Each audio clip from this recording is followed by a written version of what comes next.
Bienvenue dans Urbanité verte, le podcast qui explore la ville de demain. Bonjour et bienvenue. Nouvelle exploration aujourd'hui avec Urbanité verte. On va parler d'un sujet brûlant, et c'est le cas de le dire, comment rafraîchir nos villes face aux îlots de chaleur urbains. Oui, et c'est en effet un enjeu vraiment central, surtout avec le changement climatique qui accélère les choses. Et pour ça, on va s'appuyer sur les travaux de l'APUR, l'atelier parisien d'urbanisme, qui a beaucoup décortiqué le sujet à Paris, en lien avec Météo France et le CSTB, notamment à travers le programme Épicéa. D'accord. L'idée est de faire un point sur les définitions, comprendre un peu mieux les mécanismes, et puis de voir quels outils on a pour agir, pour concevoir des villes où on respire mieux, et ça, dès le début des projets. Exactement. Alors commençons par le début peut-être. C'est quoi au juste cet îlot de chaleur urbain, l'ICU? Bonne question. On en entend beaucoup parler, mais plus concrètement. Il faut être vigilant, car l'ICU s'est un peu transformé en termes génériques, alors que c'est en réalité un peu plus compliqué que ça. Il faut donc dans un premier temps éclaircir deux notions bien distinctes, que sont l'ICU et la surchauffe urbaine, moins connues de tous. Souvent, les gens ont tendance à associer le fait d'avoir chaud l'été en journée à l'ICU, alors que nous allons voir que ce n'est pas forcément vrai. Revenons-en aux définitions. L'ICU, îlot de chaleur urbain, se caractérise plutôt la nuit. L'écart de température existe aussi en journée, mais il est moins grand. Et on se situe ici à l'échelle d'une agglomération, pas juste d'un quartier. Il s'agit d'une différence de température, et pas de confort thermique, qui est créée par la ville et qui est d'autant plus grande la nuit. Le phénomène est à plus grande échelle, et la différence de température se mesure également au-dessus de la ville, donc pas de lien avec les températures ressenties au sol. D'un autre côté, la surchauffe urbaine se caractérise en journée, quand il fait chaud, au niveau du sol et à l'échelle d'un aménagement urbain. Ce sont ici le type de sol, les conditions météo, le manque d'ombrage et les caractéristiques des bâtiments qui créent un inconfort dans les espaces extérieurs. Et ce ne sont pas les quelques degrés en plus de l'ICU qui créent cet inconfort, mais bien des caractéristiques plus locales. La température ressentie en journée dépend donc plus des phénomènes liés à la surchauffe qu'à l'effet d'ICU. Ces deux notions restent très liées et les solutions qui fonctionnent pour l'une fonctionnent généralement pour l'autre. Ombrage, végétation, pleine terre, eau, mais pas pour tous. Exemple, un revêtement de sol blanc est bon pour l'îlot de chaleur urbain, mais augmente l'inconfort thermique la journée car le rayonnement est réfléchi et donc renvoyé sur les piétons. Effectivement, il était plus que nécessaire de faire un rappel de ces deux notions. Et concrètement, comment mesure-t-on l'ICU et quels sont les ordres de grandeur? C'est assez simple. Comme on l'a expliqué, il s'agit d'une différence de température observée sur une ville, comparée à la température si la ville n'était pas là. On utilise donc des campagnes périphériques, car c'est le plus proche de la situation en ville sans la ville. Mais c'est un raccourci qu'on utilise pour le mesurer. À Paris, par exemple, l'APUR a mesuré une différence moyenne annuelle de 2,5 degrés avec la périphérie. Mais attention, c'est ici une moyenne annuelle, ça ne veut pas dire qu'on ressent toujours 2,5 degrés de plus. Ce qui compte, ce sont les pics, et la nuit en période de canicule, cet écart peut dépasser les 8 degrés. Ah oui, 8 degrés, là ça fait une vraie différence. La ville devient une sorte de fournaise nocturne. Et les causes, elles sont multiples, j'imagine. Ce n'est pas juste le soleil qui tape sur les murs. Non, non, ici c'est un cocktail de facteurs. D'abord les matériaux. Tout ce qui est sombre comme l'asphalte, des routes ou le béton, ça absorbe énormément de chaleur le jour et ça la relâche la nuit. Ensuite, il y a le manque de végétation. Moins d'arbres, ça veut dire moins d'ombre, mais aussi moins d'évapotranspiration. Des vapos quoi? Oui, oui, vous avez bien entendu, l'évapotranspiration. C'est un peu comme la transpiration des plantes. En effet, elles rejettent de l'eau sous forme de vapeur et ça rafraîchit localement l'air. C'est très efficace, mais ça dépend évidemment de l'accès à l'eau dans le sol. D'accord. Donc matériaux sombres, manque de verre, quoi d'autre? La forme de la ville peut-être? Exactement. La morphologie urbaine a aussi son rôle. Des rues très étroites, en canyon, piègent la chaleur et limitent la circulation de l'air. Et puis il y a notre propre chaleur, ce qu'on appelle la chaleur anthropique. C'est-à-dire nos activités? Oui, ce sont tous les moteurs des voitures, les industries, les systèmes de climatisation qui rejettent aussi de l'air chaud. Même notre propre métabolisme, à l'échelle de millions d'habitants, tout ça contribue à chauffer l'air ambiant. Résultat, la nuit, la ville a beaucoup de mal à se refroidir. Ok, je vois.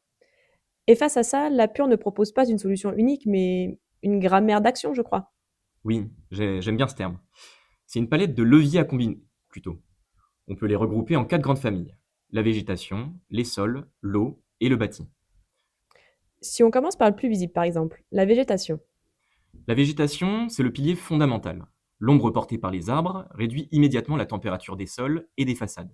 Et puis comme on l'a vu précédemment, l'évapotranspiration, pour que ça marche, il faut que les arbres aient accès à suffisamment d'eau dans le sol. Ce n'est pas juste planter et s'en aller. Il faut choisir des espèces adaptées à la sécheresse future, prévoir des fosses continues et connecter les racines entre elles. Et on pense souvent aux arbres, mais il y a d'autres formes utiles. Oui, la végétation grimpante par exemple, comme le lierre ou la vigne vierge, qui fonctionne bien quand on manque d'espace au sol. Même la végétation spontanée, qu'on appelle parfois à tort mauvaises herbes, a son rôle. L'idéal, c'est un écosystème diversifié avec plusieurs strates végétales, notamment dans les cœurs d'îlots. Et ça, c'est un effet double, rafraîchir et améliorer la biodiversité. Il faut bien avoir à l'esprit la notion de taille quand on parle d'espace végétal. Il faut bien avoir à l'esprit la notion de taille quand on parle d'espace végétalisé. L'impact sur l'îlot de chaleur urbain d'un jardin sera très faible. Il jouera plutôt sur le confort thermique local, mais pas sur la température globale au-dessus de la ville. Au contraire, un grand parc urbain peut avoir un gros effet rafraîchissant, même sur les espaces construits aux alentours. D'accord. Continuons par le deuxième levier. Regardez où on marche. Les sols. Oui, et là il y a deux notions clés. D'abord, il y a l'albédo, c'est-à-dire la capacité à réfléchir la lumière solaire. Un sol clair chauffe moins qu'un sol sombre. Mais attention, trop clair peut éblouir. Ensuite, il y a aussi la porosité. Des sols perméables, comme les pavés engazonnés ou les bétons drainants, stockent moins de chaleur et permettent l'infiltration de l'eau. Et ça change quoi l'infiltration? Et bah ça change beaucoup de choses. Ça recharge les nappes, ça alimente les arbres, ça limite les inondations lors des orages et ça crée du rafraîchissement par évaporation. C'est un phénomène gagnant-gagnant. Mais du coup, tous les sols ne se valent pas. Exact. Et la Pure a testé différents matériaux. Par exemple, le bitume et l'asphalte montent à plus de 60 degrés en fin de journée. Quant au granit ou au stabilisé, eux plafonnent plutôt à 50-55 degrés. Et le gazon, lui, reste autour de 40 degrés grâce à l'activité végétale. Donc entre un trottoir en asphalte et un stabilisé, il peut y avoir 15 à 20 degrés d'écart de surface. Et ça change la donne pour le piéton. Ce deuxième levier n'a pas d'impact significatif sur l'effet d'ICU. Il s'agit plutôt d'une solution contre la surchauffe urbaine et l'inconfort local. En ICU, tout dépend encore de la surface impactée. Quelques centaines de mètres carrés désimperméabilisés ont un très gros effet sur le confort thermique local en journée, mais aura peu d'effet sur la température globale de la ville. On a parlé de l'infiltration, mais on peut aussi utiliser directement l'eau pour rafraîchir, non? Oui, en effet. L'arrosage ciblé de certaines surfaces peut abaisser la température de 7 à 9 degrés localement. Il faut le faire avec parcimonie et surtout avec de l'eau non potable, idéalement de l'eau de pluie récupérée. La brumisation, c'est une autre technique pour des places ou terrasses qui agit par évaporation directe. Et les fleuves, comme la Seine par exemple? Bonne remarque. La Seine joue un rôle particulier. Elle est plus fraîche que l'air en été et son écoulement génère un halo de fraîcheur ressenti jusqu'à 30 mètres de ses berges avec un gain de 2 degrés. Elle participe aussi à déclencher des brises thermiques nocturnes qui aèrent certains quartiers. Les grands parcs ont un effet similaire, créant des bulles de fraîcheur et même des micro-ventilations locales. Reste donc la quatrième famille, les bâtiments et notre propre chaleur. Oui, pour le neuf, c'est le retour aux fondamentaux du bioclimatisme. Logement transversant, ventilation naturelle, tirage thermique, protection solaire extérieure, donc stores, volets, brise-soleil.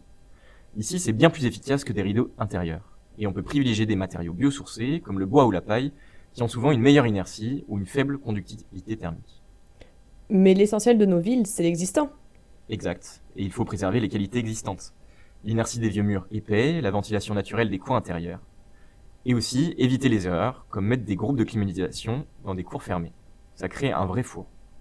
Plus largement, il faut réduire nos rejets de chaleur, moins de voitures, climatisation plus performante et surtout sobriété énergétique. On voit bien que tout ça est lié. Végétaliser, choisir les bons sols, concevoir le bâti, et tout ça doit s'inscrire dans la forme générale de la ville. En effet, le relief, la hauteur des bâtiments, l'orientation des rues jouent sur les microclimats locaux, notamment sur la capacité à laisser passer les vents et les brises nocturnes. Il n'y a pas de solution miracle, mais une palette d'outils à combiner dès les premières esquisses d'un projet. Un sacré programme passionnant, et typiquement le genre de sujet qu'on aime creuser ici dans Urbanité verte. Oui, et peut-être, pour terminer, une réflexion un peu plus large, au-delà des solutions techniques, est-ce qu'on est prêt à laisser une place plus grande à la nature en ville? À accepter une part de spontanéité, de végétation qui s'installe toute seule, à créer des lieux non seulement plus frais, mais aussi plus vivants et résilients. C'est une belle question. Créer des villes pas seulement fonctionnelles face à la chaleur, mais aussi désirables et adaptables. C'est peut-être ça le véritable enjeu, inventer une nouvelle urbanité.